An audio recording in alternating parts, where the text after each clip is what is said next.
పసిపాపమన్న ప్రతి మనిషిలోనూ పరమాత్ముడున్నాడని, వాడు పరిశుద్ధుడవుతాడని, గోళీల ఆటల్లో కొండంత సత్యం చాటావు ఓ సాయి, మమ్ము సాకావు మా సాయి.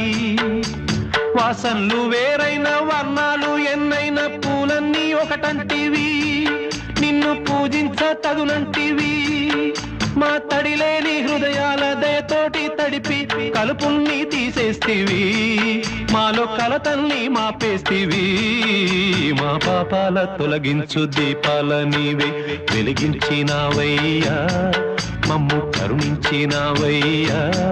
జన్మ జన్మాల పుణ్యాల పంటల్లే నిన్ను దర్శించినామయ్యా, మేము తరించినామయ్యా.